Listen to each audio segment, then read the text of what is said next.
like it? And how did everyone look? Are we stealing stuff from it? Is it problematic? It's brunch movie reviews.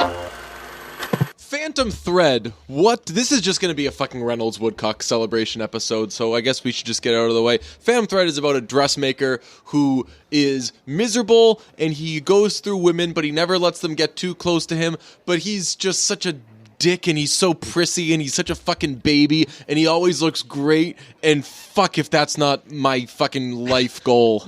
I did think of you being like, when I was watching that movie, I was like, DJ is going to fucking love this character. I love that guy. That guy is fucking amazing. He says cool little sassy bitchy things. He's such a bitch. I love him. All right, so should we get into it? Yes. Did we like it? Out of 4. Let me preface this by saying I did not like this movie when I exited the theater.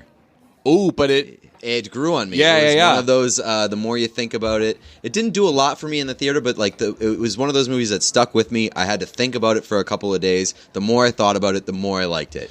I ended up with a 3.1 out of 4. Okay, so this actually makes my experience, my misfortunes, and those actually helped me. So devotees of the podcast will know I went to the movie to see it. Kids ruined my time. Old people with tuna sandwiches ruined my time. I had to leave halfway through it, but I really enjoyed it as I was watching it. So it was already kind of starting to grow on me, and I was very eager to see it again from the beginning. And when I went in, I was like, I know that I'm impressed with Daniel Day-Lewis in this. I'm just going to focus on him the whole fucking time. And I did, and I fucking ate that shit up. Full 4.00 out of 4 for Did I Like It. Holy moly. I really, really liked it. I don't know how well received this movie was. Obviously, it's nominated for Best Picture, but I loved this movie. Okay. Let me tell you something. I've been holding on to this revelation for about 2 weeks since I've seen the movie. Mm-hmm. This movie is the exact same premise as the 50 Shades franchise. I literally wrote that down. That's one of my notes. Really? Yes. That wow. is one of my notes. I thought that was like a wild revelation. It probably is, but we're probably the only two people in the world that would notice ever make that connection. Because we're the only people who have seen both those movies. That's true. It follows a successful, controlling main character man who finds a woman, a lowly woman of lowly class, status, willing to challenge him. Yep. And that man's haunted by some demons, and the woman finds a way to crack him. And their relationship hinges on catastrophic events to push it forward. Yep. So in the 50 Shades franchise, obviously you have Christian Grey, who finds Anastasia Steele, lowly journalist, whatever. They need helicopter crashes and inexplicable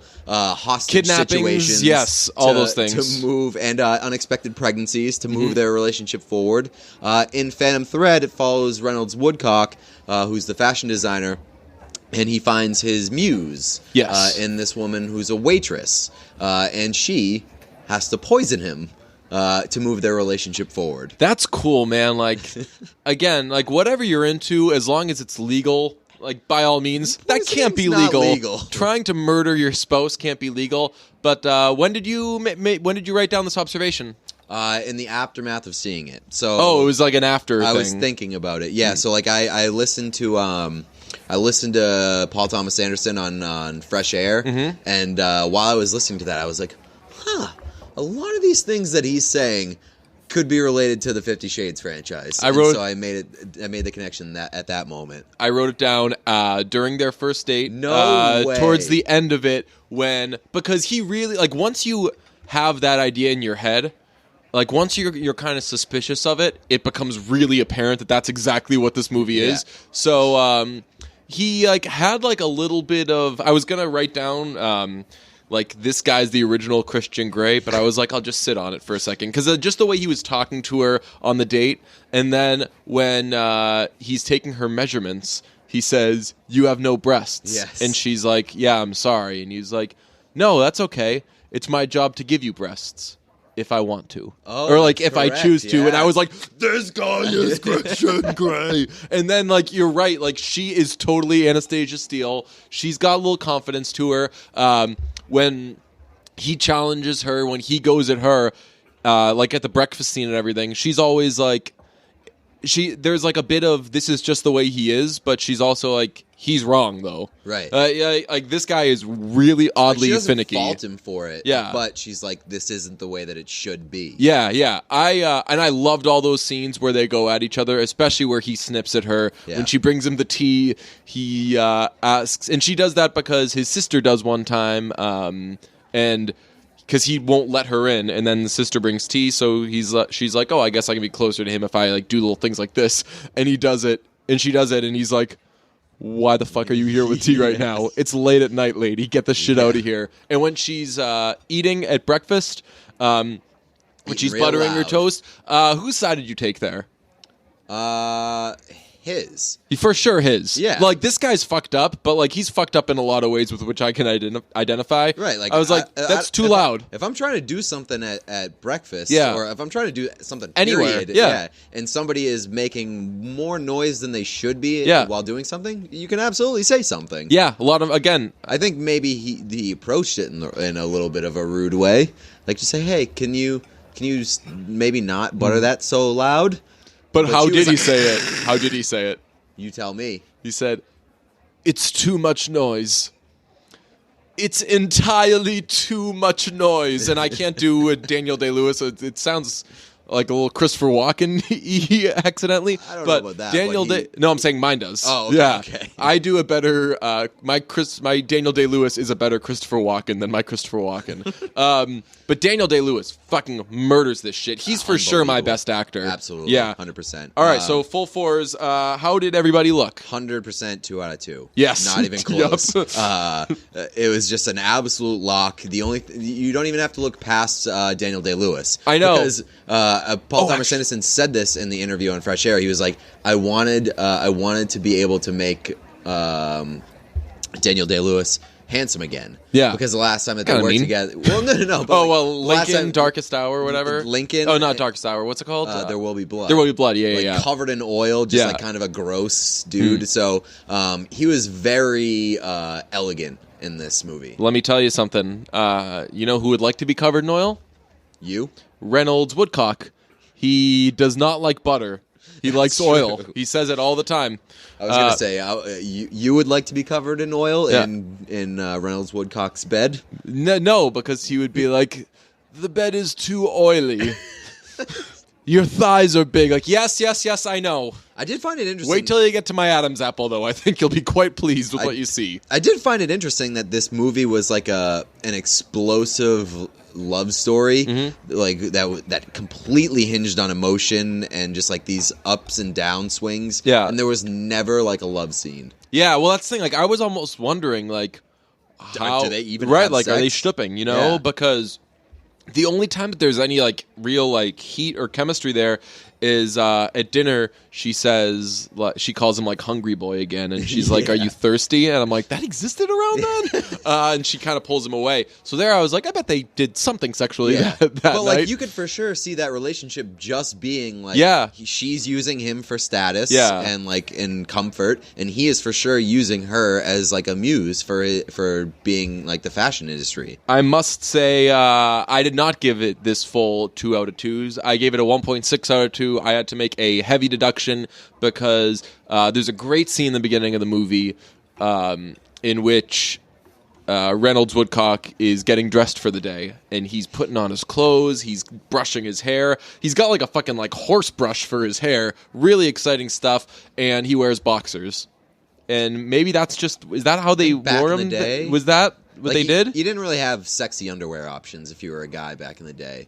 No MeUndies. No MeUndies for sure. They didn't have that diamond encrusted. Was that their pouch. only option back You then? had like long johns or like gross ass tighty whities or like boxers. I think if those are your 3 options, you take boxers, right?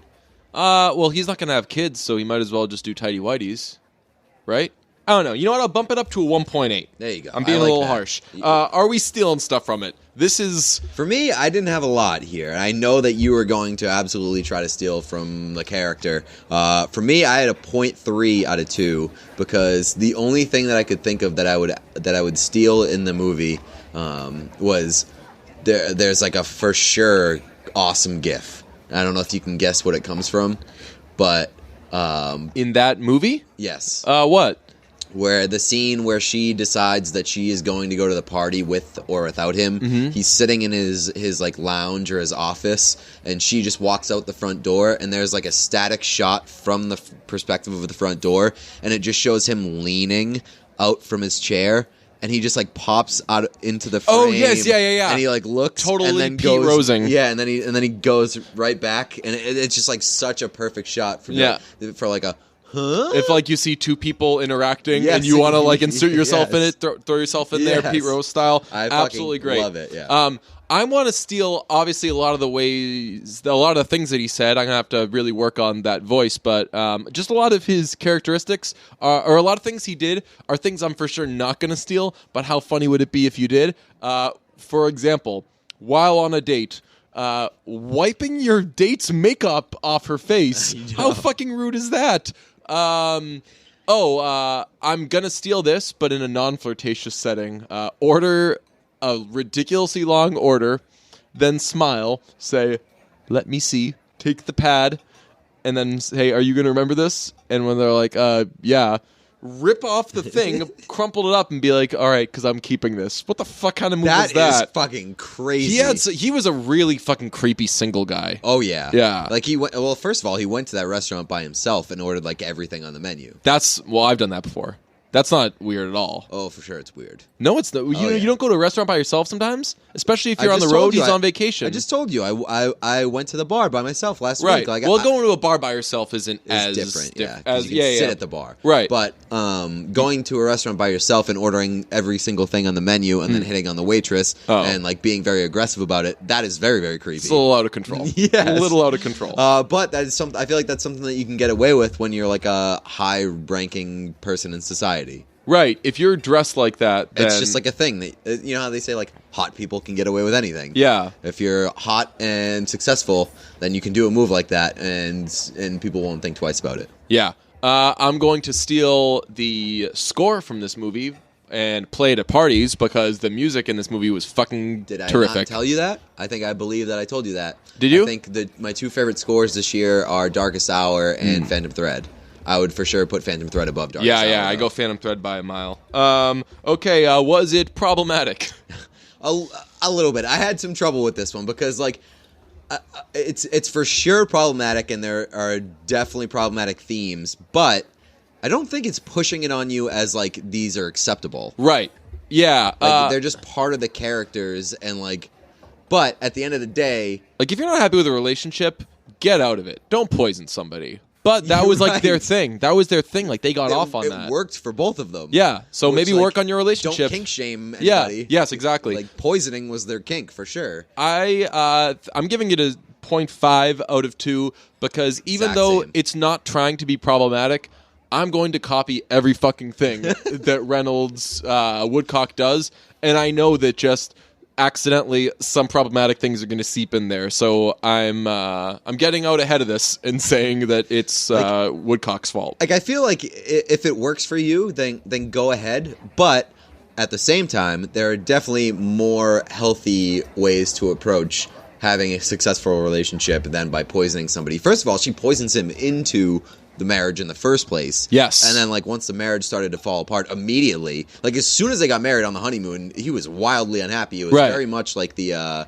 what's that famous movie where they're on the bus? The Graduate. The Graduate. Yeah. So, like, it kind of reminded me of that. Yeah. Where it's like, as soon as they got married, he was like, I don't know if this was the right call. So isn't it kind of lame though that like instead the second poisoning was just like, hey, do you want to make this our thing? Because the second poisoning should have been like, fuck it, let's have a kid, and then like they should have just kept going up and up from there. Like she poisons him a third time, and he's like, this is weird, but do you want a 50% stake in my company? Like, yeah, I was waiting for more of a payoff than we got at the end. yeah. It was.